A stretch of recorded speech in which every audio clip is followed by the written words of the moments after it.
Greetings, mortals. Today we're going to talk about how Dungeon World taught me to be a better game master. Welcome to Tabletop Sandbox, where we talk about all things TTRPG. I am the milquetoast Adam Coble, also known as Harrison Tarr. Today, I'm going to be talking about the principles of Dungeon World, which is a part of the rulebook. I'm not just going to read them to you, I'm going to list them and tell you how they've impacted my DMing style, and give you a little bit of an insight into the way I run my games. These principles are so great because they don't just apply to Dungeon World, but to any TTRPG. The first principle is draw maps, leave blanks. This is such a great idea as advice for a game master just prepping, but also the leave blanks part is super important in order to maintain your players having fun and prevent you from having DM burnout. This advice tells you to solidify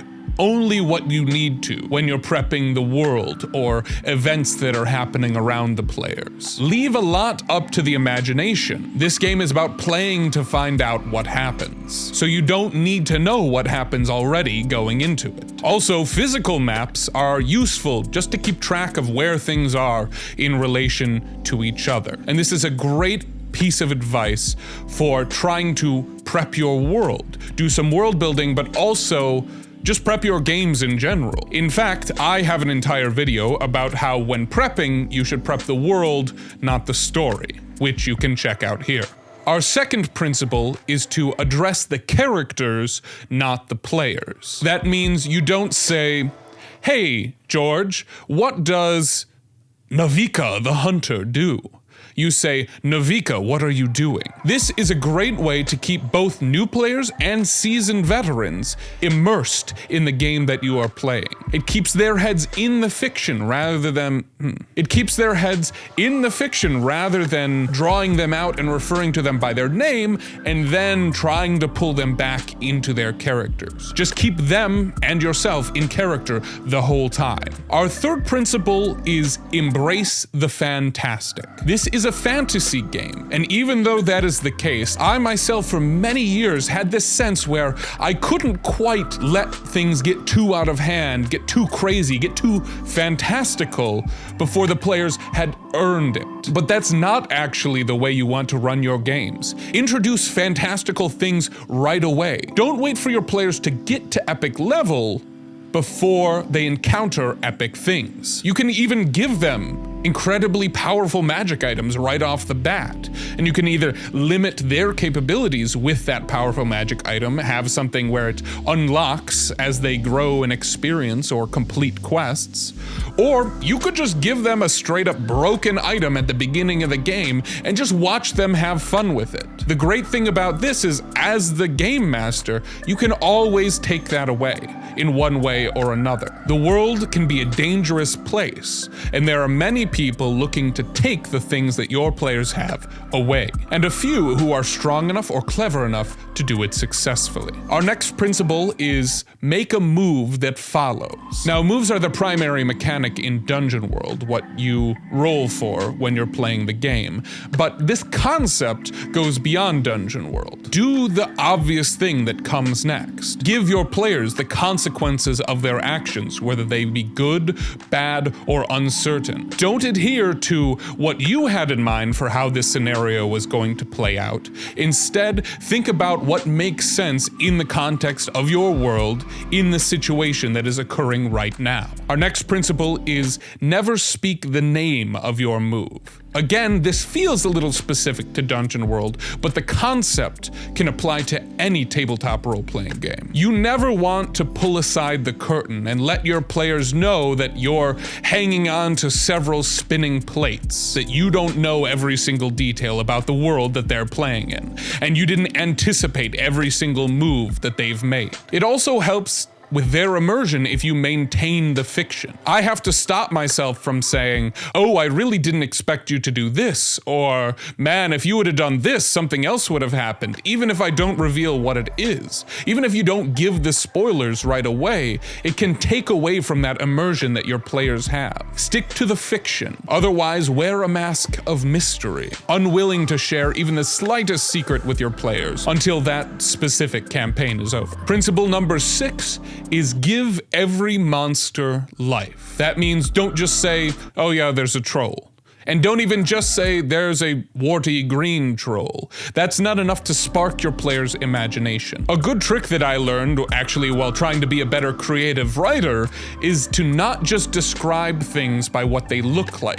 Not the most obvious senses, but look into the 5 senses and pick at least 1 or 2 besides sight, and use that to describe your monster. Is there a rancid stench rolling off that troll? Or is there the horrid sound of him grinding his teeth? Give the monster life does not necessarily mean giving them value, or holding on to them beyond when they are useful to this story. Just because you've put a lot of time and ideas into a monster, you can't be afraid to let the players kill them, which actually ties into a later principle. Along the same lines of giving each monster life is the principle, name every person. You want each person to be memorable, and specificity makes them memorable. You want not just Villager 1 or Blacksmith or Bartend. You want Timothy, Odin, Jeremiah. When they have a name, that's a real entity that your players can start feeling attached to. If they never even have a name, how can you expect your players to care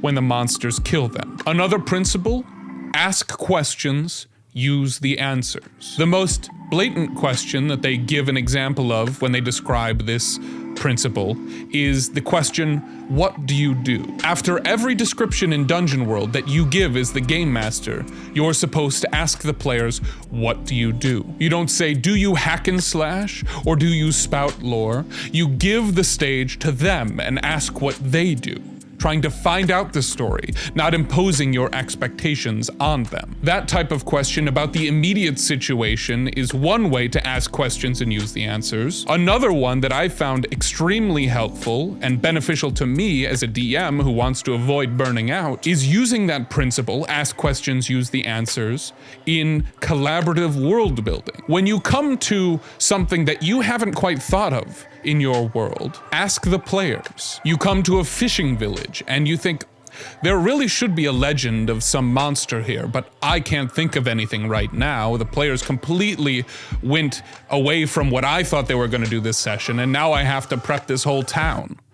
You don't have to do it on your own. It might take a little bit of adjusting to get used to for your players, but when you come to that fishing village that you think should have a legend, ask your playgroup, what's the local legend of a monster in this fishing village? You can contribute too, but when you give that opportunity to your players, they will astound you with their creativity. And of course, if they come up with something entirely ridiculous, you as the game master have final say. Next up, be a fan of the characters. This is a conversation, a collaborative game of storytelling. It's not a competition or a conflict between the game master and the player characters. See what they do next. Be excited for their wins, their triumphs, and feel the sorrow at their losses. Being a fan of the players means being excited to see how they're going to deal with this new obstacle, new puzzle, new enemy. It doesn't mean scheming, trying to come up with something that's going to really stump them. Because if the players are sitting around the table stumped,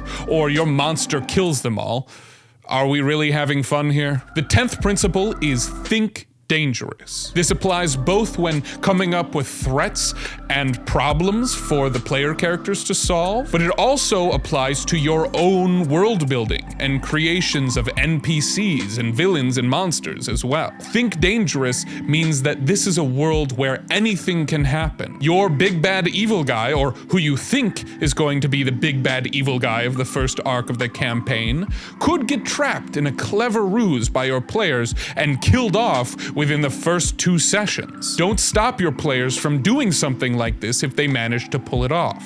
Don't limit their agency. I have a video about not limiting your players' agency, which you can click right here. Next up is the principle begin and end with the fiction. This is especially relevant to Dungeon World because fiction triggers the moves, you do the move, and then you describe how it plays out, again in the fiction of the story. But this is an important lesson to take away when you're dealing with any TTRPG. Game mechanics are merely the engine that facilitate the game. They are not the game itself. The story that you are telling as a group, that you are figuring out as you go along, that's the game. No one is going to remember specifically what move was used in what order, but they will remember the events that happened.